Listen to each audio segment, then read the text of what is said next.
Hello guys, welcome back to my channel. ఇంకా lag లేకుండా వీడియోలోకి వెళ్ళిపోదాం. ఈ రోజు మన టాపిక్ ఏంటంటే సంక్రాంతి సీజన్ కదా, ఫెస్టివల్ కి ఇది ఒక పండగ లాంటి సినిమాలు అయితే దిగుతున్నాయి. రాజా సాబ్, మనశంకర్ వరప్రసాద్, భర్త మహాసైనులకు విజ్ఞప్తి, అనగనగా ఒక రాజు, నారి నారి నడుమ మురారి, జననాయకన్, పరాశక్తి, ఈ మూవీస్ అన్నిటి గురించి మాట్లాడేసుకుందాం పదండి. లెట్స్ స్టార్ట్ విత్ రాజా సాబ్. ఈ టైటిల్ వినగానే ఏదో ఒక రాయల్ ఫీల్ కలుగుతుంది కదా. సినిమా నుంచి రిలీజ్ అయిన ప్రతి కంటెంట్ ఒక్కొక్కటి అంత ఎక్స్పెక్టేషన్స్ పెంచలేకపోయాయి, కానీ మొన్న రిలీజ్ అయిన ట్రైలర్ 2.2 అయితే ఎక్స్పెక్టేషన్స్ ని అమాంతంగా స్కై లెవెల్ కి అయితే పెంచేసింది. ఇప్పటికే సినిమా నుండి 2 ట్రైలర్లు, 2 సాంగ్స్, ఒక టీజర్ అయితే రిలీజ్ అయింది. యూత్ అండ్ ఫ్యామిలీ ఆడియన్స్ లో క్రేజ్ అయితే పెరిగింది ఈ సినిమాకి. సినిమా అయితే విజువల్ పరంగా, విఎఫ్ఎక్స్ పరంగా, బీజిఎం పరంగా ఒక రేంజ్ లో ఉండబోతుందని అర్థం అవుతుంది. ఎమోషన్, హర్రర్ పాయింట్ క్లిక్ అయితే చాలు, ఫ్యామిలీ ఆడియన్స్ తండోపతండాలుగా వస్తారు థియేటర్ కి. ఇంకా నెక్స్ట్ మనశంకర్ వరప్రసాద్ మూవీ. అనిల్ రావు ఇప్పుడు సంక్రాంతికి వస్తున్నాడంటే ఏదో ఒక మ్యాజిక్ పక్కా జరుగుతుంది.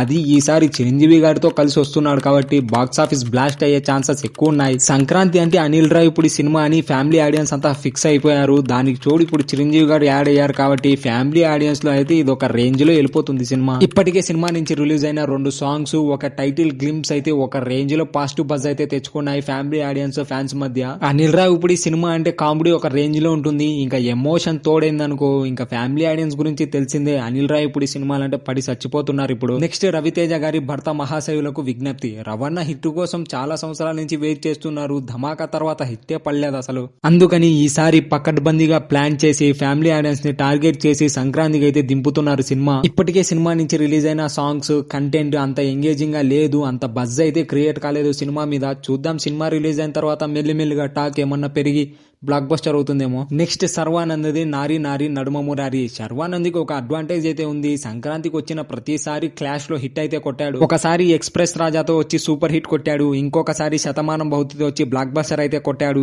ఈసారి నారి నారి నడుమ మురారితో బ్లాక్ బస్టర్ అయితే కొట్టాలని ఫిక్స్ అయినట్టున్నాడు. ఇప్పటికే సినిమా నుంచి రిలీజ్ అయిన కంటెంట్ అయితే పాజిటివ్ బజ్ అయితే తెచ్చుకుంది. పర్ఫెక్ట్ సంక్రాంతి బొమ్మ అని అనిపిస్తుంది. ఏ కొంచెం హిట్ టాక్ వచ్చినా బాక్స్ ఆఫీస్ దగ్గర కలెక్షన్స్ అయితే ఒక రేంజ్ లో వస్తాయి. చూద్దాం ఈసారి శర్వానంద్ సంక్రాంతికి హ్యాట్రిక్ కొడతాడో లేదో, బ్లాక్ బస్టర్ అందుకుంటాడో లేదో. నెక్స్ట్ నవీన్ పోలి శెట్టిది అనగనగా ఒక రాజు. నవీన్ పోలి శెట్టి స్క్రిప్ట్ సెలక్షన్ అయితే మామూలుగా ఉండదు. వచ్చిన ప్రతిసారి సూపర్ హిట్ బ్లాక్ బస్టర్ అయితే కొడుతూనే ఉన్నాడు. ఆడియన్స్ మధ్య మంచి మార్క్ అయితే తెచ్చుకున్నాడు నవీన్ పోలి శెట్టి. సినిమాస్ అయితే మినిమం గ్యారంటీ ఉంటాయని. ఇప్పటికే సినిమా నుండి రిలీజ్ అయిన కంటెంట్ అయితే పాజిటివ్ బజ్ అయితే క్రియేట్ చేసుకుంది. ప్యూర్ సంక్రాంతి సినిమా అనిపిస్తోంది ఆడియన్స్ కి అయితే. ఎలాగో అనగనగా ఒక రాజు ఫ్యామిలీ ఎంటర్టైన్మెంట్ మూవీ కావడంతో ఏ కొంచెం ఫ్యామిలీ ఆడియన్స్ కి కనెక్ట్ అయిన నవీన్ పోలి శెట్టికి బాక్స్ ఆఫీస్ దగ్గర ఇంకొక బ్లాక్ బస్టర్ పన్నట్టే సంక్రాంతికి. చూద్దాం ఈ సంక్రాంతి రేస్ లో తట్టుకొని హిట్ కొడతాడో లేదా సూపర్ హిట్ కొడతాడో, బ్లాక్ బస్టర్ హిట్ కొడతాడో చూద్దాం. నెక్స్ట్ తలపతి విజయ్ది భగవంత్ కేసరి. అయ్యో కాదే జననాయకన్. ఇదైతే మాస్ ఆడియన్స్ ని, ఫ్యాన్స్ ని టార్గెట్ చేసి తీసినట్టుంది మూవీ. ఇప్పటికే సినిమా నుంచి రిలీజ్ అయిన కంటెంట్ అయితే ఊరా మాస్ రేంజ్ లో రెస్పాన్స్ అయితే తెచ్చుకుంది తమిళ్లో. ఎలాగో జననాయకన్ లాస్ట్ ఫిల్మ్ అని విజయ్ అయితే కన్ఫర్మ్ చేసేశాడు. తమిళనాడులో అయితే థియేటర్స్ ఖాళీనే దొరకవు, ఎక్కడ చూసినా ఫుల్ అయిపోతారు. ఈ మూవీ అయితే తెలుగులో రిలీజ్ కావడం లేదు because Bhagavanth Kesari already release అయిపోయింది. ఇది రీమేక్ కాబట్టి. చూద్దాం ఈ లాస్ట్ మూవీకి విజయ్ తన star power and mouth talk తో ఎంతవరకు లాగుతాడో సినిమాని పొంగల్ రేస్ లో. నేనైతే తెలుగులో సినిమా రిలీజ్ అయితే ఫస్ట్ డేనే వెళ్లి చూసేవాడిని, ఎందుకంటే ఇది విజయ్ లాస్ట్ ఫిల్మ్ కాబట్టి.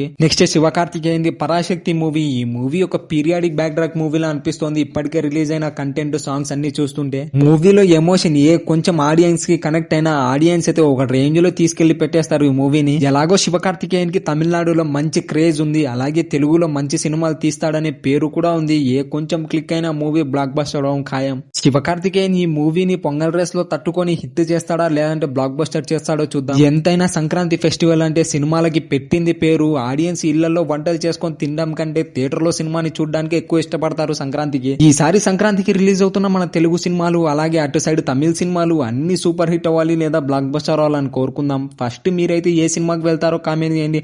అలాగే సెకండ్ ఏ సినిమాకి వెళ్తారో, థర్డ్ ఏ సినిమాకి వెళ్తారో ఆర్డర్ లో కామెంట్ చేయండి. Until then have a good day biscuit, have a good day, bye.